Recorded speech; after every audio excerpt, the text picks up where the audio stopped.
That evening, in the little attic room, Sarah sat on the bed in her old black dress. She did not cry, but her face was white and she did not move or speak for hours. Late at night the door opened quietly, and Becky looked in. Her eyes were red from crying. "Oh, miss," she said.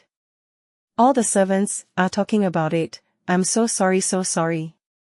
She looked at Sarah's white face, and began to cry again. Then she ran to Sarah, and took her hand. At last Sarah moved. Slowly, she turned her head and looked at Becky. "Oh, Becky," she said. And that was all. Becky ran to Sarah, and took her hand. That first night in the attic was very long. Sarah did not sleep. "Father is dead," she whispered, again and again. "Father is dead. I'm never going to see him again." The next morning Sarah's new life began. She learned to clean floors and to make fires. She ran upstairs and downstairs, and she worked in the kitchen. "Run down to the shops and get me some apples." The cook was a big woman with a red, angry face. "So," she said, "the little rich girl with the diamond mines is now a servant, eh?" She looked at Sarah. "Now, I'm making apple pies this morning. Run down to the shops and get me some apples. And be quick."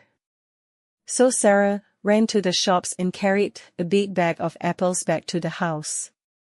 Then she cleaned the kitchen floor and carried hot water up to all the bedrooms. She worked every day, from early in the morning to late at night. She helped in the school, too. "You speak French well," Miss Minchin said to her colleague. "So, you can teach French to the younger children. But you're only a servant. Don't forget that." The first months of Sarah's new life were very hard. She was always tired and hungry, but she never cried. At night, in her little attic, she thought about her father, dead in India all those miles away. "I must be brave," she said. "Father always wanted me to be brave. And I have a bed to sleep in, and something to eat every day. Lots of people don't have that." At first Sarah's only friend was Becky. Every day Becky came into Sarah's room. They did not talk much, but it helped Sarah a lot to see Becky's friendly, smiling face. The girls in the school were sorry for Sarah, but Sarah was a servant now, and they could not be friendly with a servant. Lavinia, of course, was pleased.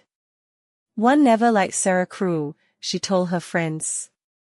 And one was right about the diamonds, there weren't any. Ermengarde was very unhappy.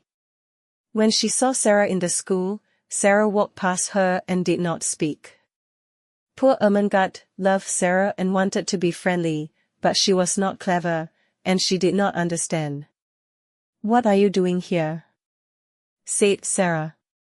One morning, very early, she got quietly out of bed, went upstairs to the attics, and opened Sarah's door. "Ermengarde," Sarah said. "What are you doing here?" Ermengarde began to cry. "Oh, Sarah, please tell me. What is the matter? Why don't you like me now?" "I do like you," Sarah said. "Of course, I do.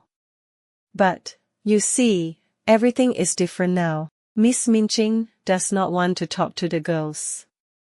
Most of them don't want to talk to me. And I thought, perhaps, you didn't want to." "But I'm your friend," cried Ermengarde. "I'm always going to be your friend, and nobody can stop me." Sarah took Ermengarde's hands. She suddenly felt very happy. Perhaps she cried a little, too. Who can say? There was only one chair, so the two friends sat on the bed. Ermengarde looked round the attic. "Oh, Sarah, how can you live in this room? It's so cold and dirty." "What ish?" Sarah said. It's not so bad, said Sarah. And I've got lots of friends. There's Becky in the next room, and come and see. She moved the table under the window, and then she and Ermengarde stood on it and looked out of the window, over the roofs of the houses. In her pocket Sarah had some small pieces of bread. She put her hand out of the window, with the bread on it. What ish, she said. After a minute a little brown bird flew down to Sarah's hand and began to eat the bread. Then a second bird came, and a third, and a fourth. Oh Sarah, how wonderful, said Ermengarde. They know I'm their friend, said Sarah, so they're not afraid. Sometimes they come into the room, too. Ermengarde looked across the roof to the next attic window. Who lives in that house? She asked. Nobody, said Sarah sadly. So I never see anybody at that window, and I can only talk to the birds. But one night, 2 or 3 weeks later, Becky came into Sarah's room. She was very excited. Oh, miss, she said.